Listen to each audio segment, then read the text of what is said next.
Bonjour à tous, infiniment heureux de vous retrouver pour partager avec vous le Chitat du jour. J'espère que vous allez bien. Nous allons ensemble faire le Chitat d'aujourd'hui, Yom Shishi, et ainsi que le Chitat de Yom Shevi'i, c'est-à-dire Yom Shabbat Kodesh. Nous sommes dans la parashat Eikev et nous sommes aujourd'hui le 17 du mois de Menachem Av. Et demain, nous serons le 18 du mois de Menachem Av. Ensemble, on va démarrer par notre Chumash.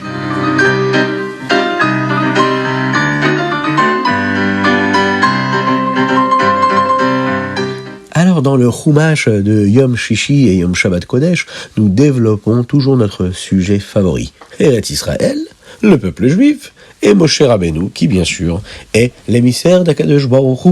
Moshe dit au Béné Israël d'ailleurs à quel point Eretz Israël est si spécial.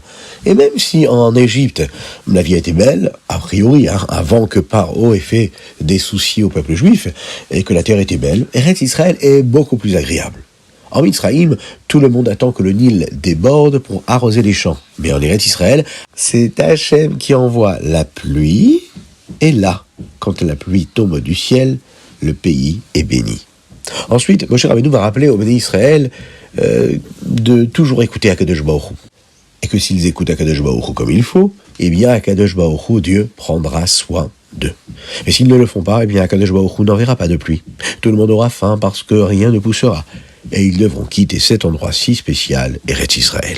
Alors, les Juifs, réveillez-vous et écoutez ce qu'Akadosh Baruch Hu vous demande de faire. Dans le Chumash d'aujourd'hui, nous avons la deuxième partie, vous savez, des 3 paragraphes qu'il y a dans le schéma, qui commencent par les mots « Vehaya im shamoa ». Si on apprend bien dans les détails tout cela, on verra que cela signifie quelque chose de particulier, qu'à chaque fois qu'on le récite, on peut vivre quelque chose de particulier. Dans la parashat Eikev, que nous allons lire demain dans le Chumash, nous voyons comment Moshe continue à parler au Béné Israël en les suppliant d'écouter Hachem pour qu'ils puissent recevoir toutes les bénédictions. Il veut absolument que les bénédictions de Dieu viennent sur le Ham Israël. Et pour que les bénis Israël puissent recevoir les brachot, les bénédictions d'Hachem, il faut qu'ils observent absolument toutes les mitzvot et qu'ils restent proches de Dieu, en apprenant par exemple du comportement qu'ont les grands tzadikim, qu'ont les grands chachamim, les grands sages. On le sait ici, la Torah nous le dit, Akadosh Baruch Hu va chasser toutes les nations du monde qui, elles, sont sur Eretz Israël, toute la terre appartiendra aux Juifs, et personne ne cherchera à nuire au Béné Israël et au peuple juif. Pourquoi ? Bien parce qu'Akadosh Baruch Hu Hachem lui-même pourra les rendre complètement apeurés et effrayés par le peuple juif grâce à sa sainteté et grâce à sa pureté et donc à ses bénédictions.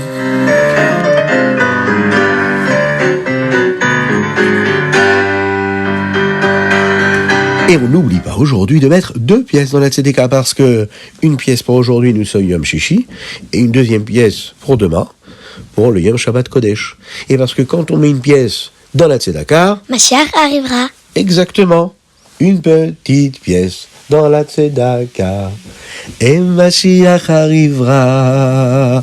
Et nous passons tout de suite à nos Teilim. Nous lisons aujourd'hui du 83 au 87, c'est-à-dire du Teilim Pegimel au Pezaïn, et demain, Shabbat, nous lirons du Pechet au Petet, du 88 au 89. Allez, regardons ce que le Teilim a à nous apprendre aujourd'hui.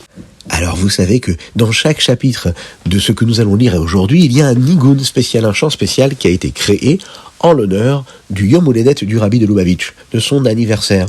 Est-ce que vous êtes capable, vous, de le détecter, de le reconnaître ? Si vous en êtes capable, eh bien, je vous invite à m'envoyer un petit enregistrement, une petite note vocale par WhatsApp au 06 61 76 87 70. Dans le chapitre Pédalet, le pasuk dit comme ça : Yelchu mechail el chail, yerahe el elokim betzion.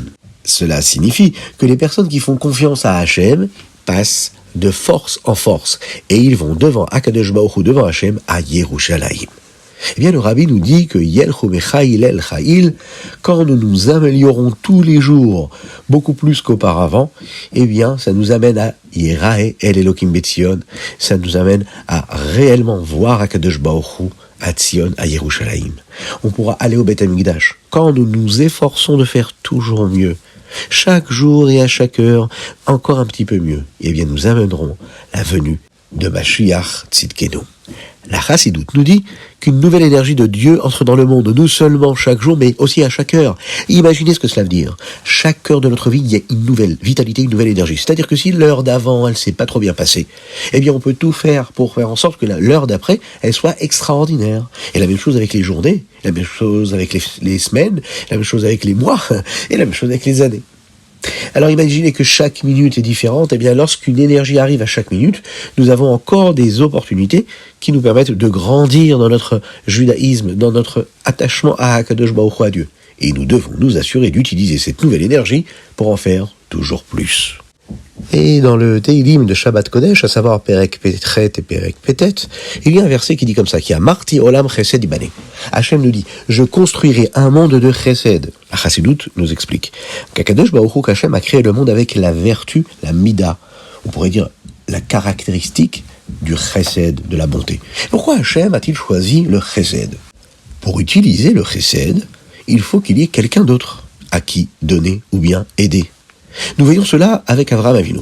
La mida de Avraham Avinu, c'était le chesed. En tout cas, la mida la plus forte dans sa personnalité. Quand il n'y avait pas d'invité, cela le dérangeait beaucoup. Sans quelqu'un à qui donner, on ne peut pas utiliser le chesed. Il faut qu'il y ait quelqu'un en face de nous. C'est l'une des raisons pour laquelle Hachem a créé le monde, pour qu'il puisse montrer son chesed. Pour utiliser la mida du chesed d'Hachem, il fallait un monde pour faire du chesed. Hachem nous a également donné cette mida-là à chacune et chacun d'entre nous. Nous devons l'utiliser. Et pour l'utiliser, il faut faire Avat Israël, parce qu'il faut qu'il y ait quelqu'un en face de nous, à qui on pourra donner quelque chose. Alors on va s'efforcer d'aimer notre prochain, d'aimer nos proches, d'aimer ceux qui sont beaucoup plus éloignés de nous. Et on va les rapprocher avec la Avat Israël, ce signe si particulier qu'il y a dans cette vertu-là du chesed, de la bonté, qui se trouve dans chacune et chacun d'entre nous.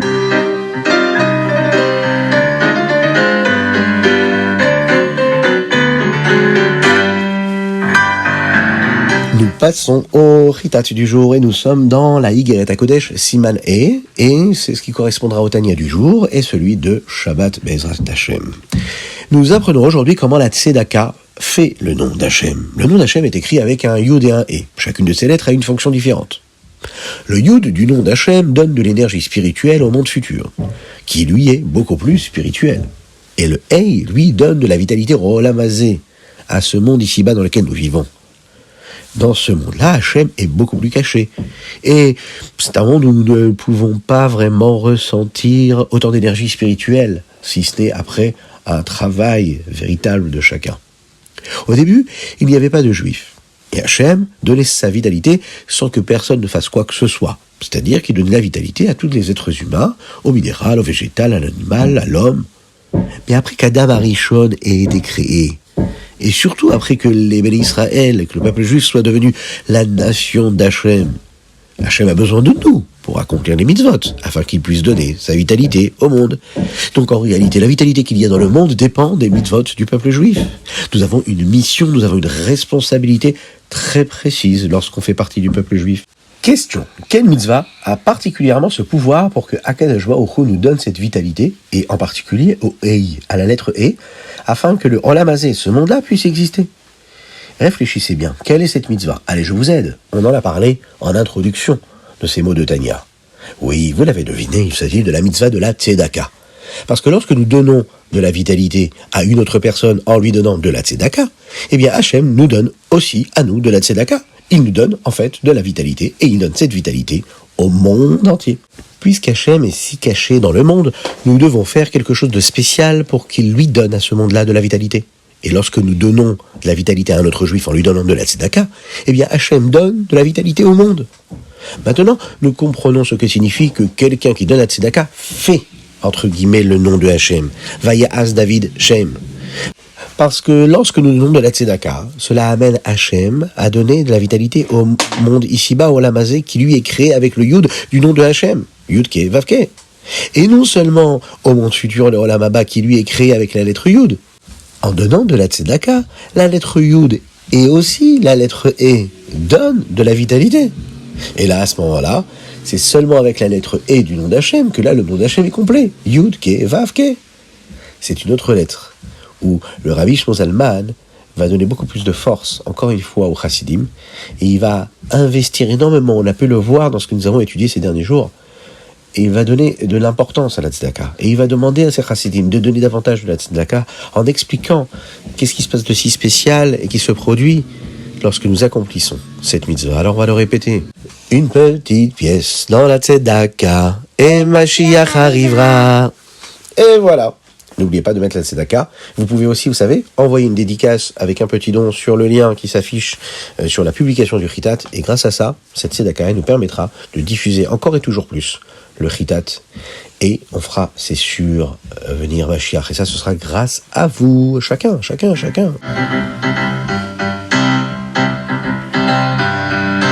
Et nous passons tout de suite au Hayom Yom. Aujourd'hui, nous sommes le Yud Zayin Melachem Av. Et c'est parti pour le Hayom Yom.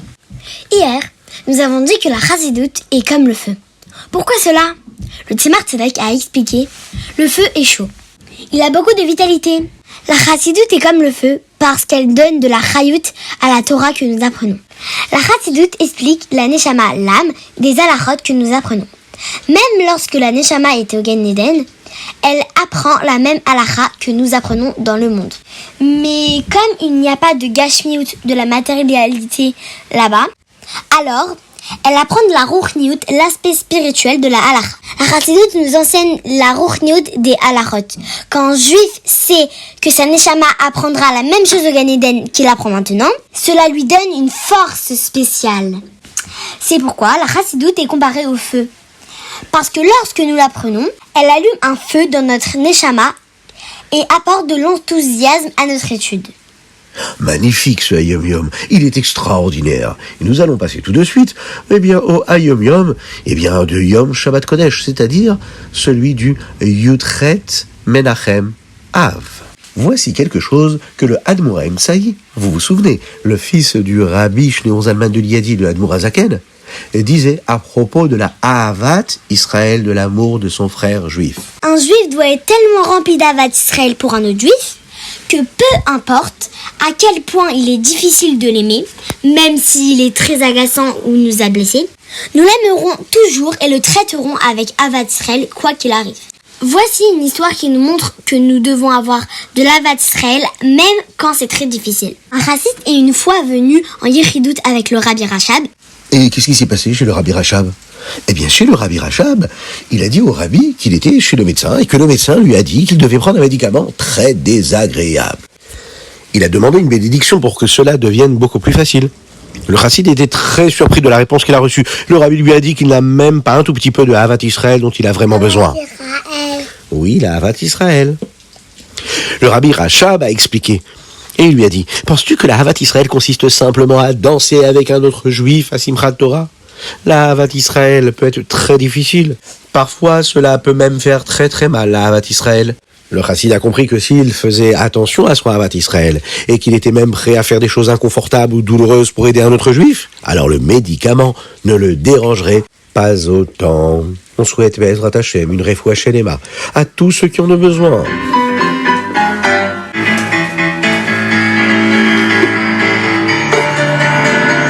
Et nous passons tout de suite au Rambam du jour. Aujourd'hui, nous étudions les Ilchot Shrita. Dans le Perek Yudbet, le Rambam nous dit qu'il faut bien respecter la halachot qui concerne une mitzvah que nous avons déjà étudiée, qui est celle de ne pas faire la Shrita à une mère et son petit le même jour. Cette mitzvah s'appelle Oto ve'ed beno, lui et son fils. Dans le Perek Yud Gimel, nous apprenons les halachot de la mitzvah de Shiluach Haken, qui consiste à renvoyer la mère oiseau avant de prendre ses petits ou ses œufs de son nid. Dans le Perek Yud Dalet, nous apprenons la halachot qui s'appelle Kisui Adam, recouvrir le sang, qui consiste à recouvrir le sang d'un animal après l'avoir égorgé. Le Rambam termine ici les halachot de la Shrita, et c'est également la fin de tout le Sefer Kedusha. Et il nous donne ici une leçon. Nous devons recouvrir le sang avec de la terre en utilisant nos mains, et non nos pieds, pour montrer que la mitzvah d'Hachem est très spéciale pour nous. En traitant les mitzvot avec respect, nous montrons du respect à celui qui a commandé les mitzvot, c'est-à-dire Hachem. Maintenant, nous avons terminé d'apprendre les halachot sur la Shrita. On peut se dire, Mazal Tov, nous venons de terminer tout le Sefer Kedusha. Et dans le Rambam de Shabbat Kodesh, nous allons passer au Sefer Afla'a. Dans les premières halachot qui concernent les Hilchot Shvuot, nous apprenons les 4 types différents de promesses qu'une personne n'est pas autorisée à faire. En voici 2.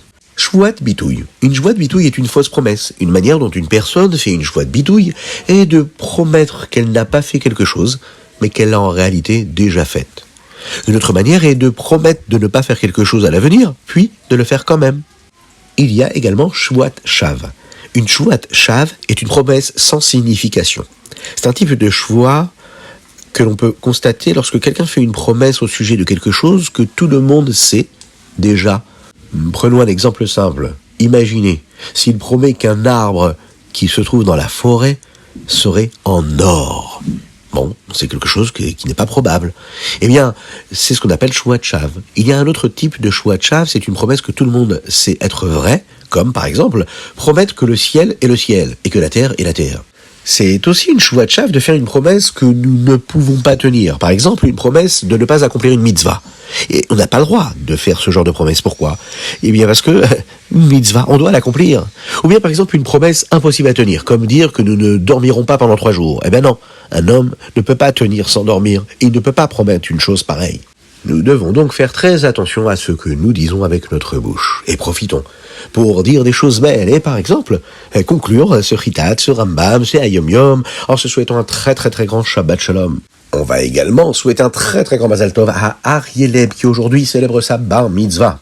Qu'Akadosh Baruch Hu fasse qu'il puisse être un chassid, Ireh, Shamaim, Lamdan, qu'il ait la crainte de Dieu, qu'il soit un chassid, et qu'avec cette crainte de Dieu, il puisse s'attacher au rabbi, qu'il puisse étudier beaucoup la Torah, encore et toujours. Et qu'Hachem fasse que le mérite de ses parents, de ses frères et sœurs, de ses grands-parents, ses arrière-grands-parents et de tous ses ancêtres puisse être là avec lui aujourd'hui. Et que ce mérite-là apporte de la bénédiction pour toute sa famille. Qu'Akadosh Baruch Hu fasse qu'il puisse réussir à s'attacher à lui, à bien accomplir les mitzvot, avec beaucoup de joie, beaucoup d'enthousiasme, dans la bonne santé de ses proches, jusqu'à 120 ans. Si vous êtes chez vous à la maison, vous pouvez dire Amen ve Amen. N'hésitez pas, vous aussi, à nous envoyer vos dédicaces sur chitat.fr, mais également sur le 06 61 76 87 70, sur le WhatsApp. Et on sera très heureux de vous répondre à cela. Je vous dis à très bientôt. Je vous souhaite un bon Shabbat Shalom, un Shabbat de paix, de sérénité, de joie véritable. Et bien sûr, la venue de Mashiach très rapidement.